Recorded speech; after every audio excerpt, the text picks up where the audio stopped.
Hello, this is Ryan Woodward recording for Intel's Digital Logic course. This is Lab 2, Part 2, and admittedly I found this one to be very confusing. Let me actually just start with the diagram that they gave us. I didn't understand what was the purpose of all these components. My thought was, okay, send the 4 switches as input and have that translated and have the BCD decoder handle all of the outputs. But they wanted us to take a different way, which is fine. It's just a little bit more confusing. There's a more involved. But the comparator here takes V as an input and it checks if it is greater than 9. If so, the output should be 1.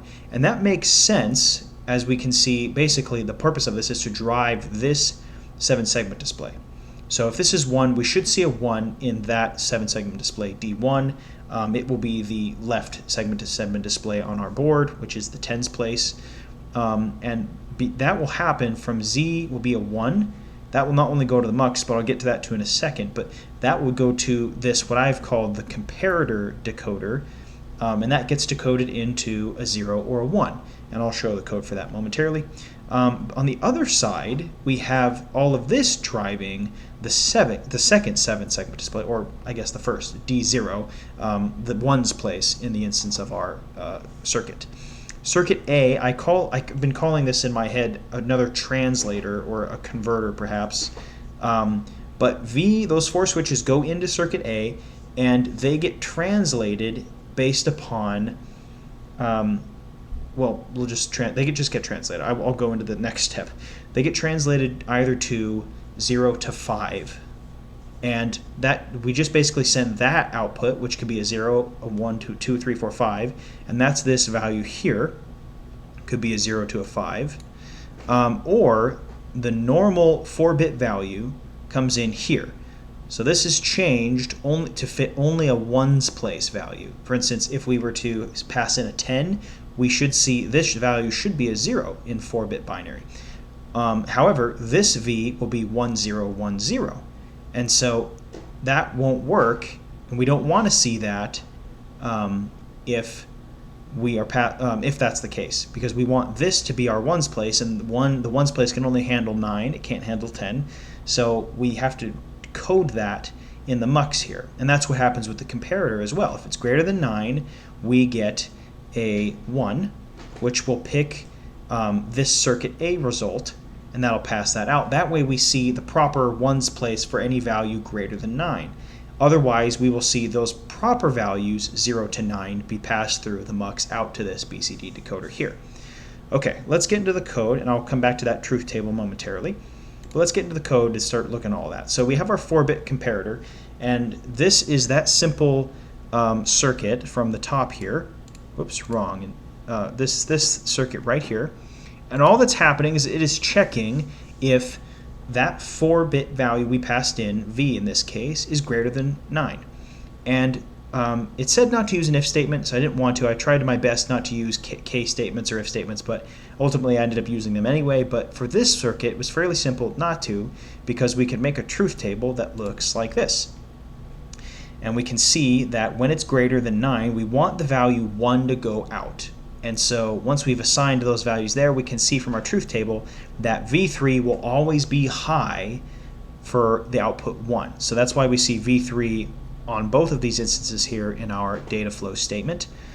And the other instances that are important to note is that we can cover most of those instances that it's high with V2 also being high, which makes sense. We basically have 8, and then adding this in will always make it at least 12. And so if we were to add, for instance, V1 in, then we would also get a minimum, it'll be a 2-digit number, and so that's greater than 9. And so that's what we've done over here on the left. We can see V3 and V1. That handles these 2 lines right here. And then we have V3 and V2, which handles the latter 4 lines at the bottom there. All right, so that's the comparator. Next, we have the decoder that's connected to that. I've been calling it the comparator decoder. And all this does similarly is check for when it is 0 or 1. So if it is 0, we pass out a 0. And if it is not 0, being 1, we pass that out to the BCD as well. And that's it. It just checks for which it is, and then it decodes it and passes that out to the tens place BCD, not BCD, excuse me, 7-segment display there. Also, pretty simple, not too bad to follow there.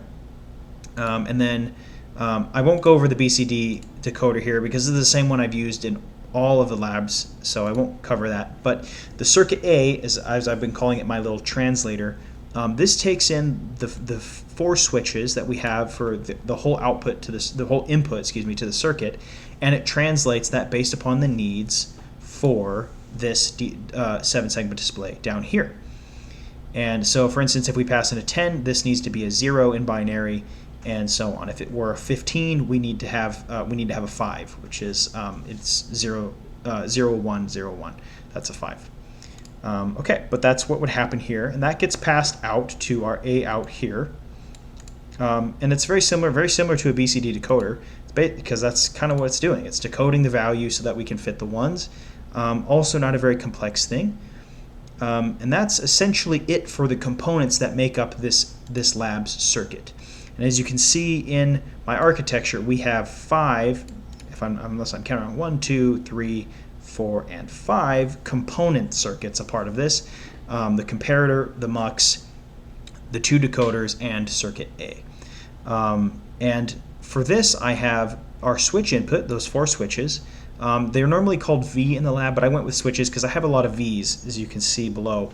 And I was getting confused trying to get this all to work, so I changed up the input name. And then we just have 2 7-segment displays here, hex 0 and hex 1. Most importantly is these declarations at the bottom. Let me actually add some space down here so this goes up towards the top here. So we create an instance of the comparator, and we notice these intermediate signals we have here. So we pass in our 4 input switches, and we return the Z result. That Z result is the single binary, or single bit that we, whoops, I just covered Z. But it's this single bit here that eventually goes into the mux as a selector and into the comparative decoder for the tens place 7-segment display.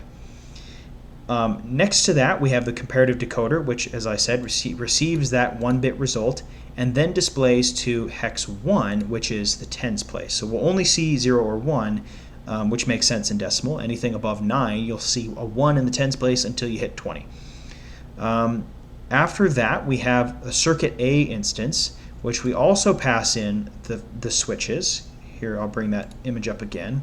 I'm actually going to bump it over here. And we can see switch A gets those 4 bits from V, and it spits out a 4-bit value of A. And that is the circ A result here. It's that 4 bits that we want to pass on to the mux. We can see our 4-bit mux instance. We see the circuit A result value, that 4-bit value, and then we see the switches. And from our diagram, we can see that we have A, the 4 bits in here, and V, the 4 bits in there. And then we have our Z result as the selector switch. Let me scroll up real quick, find that mux. We can see that that 3rd input is the select.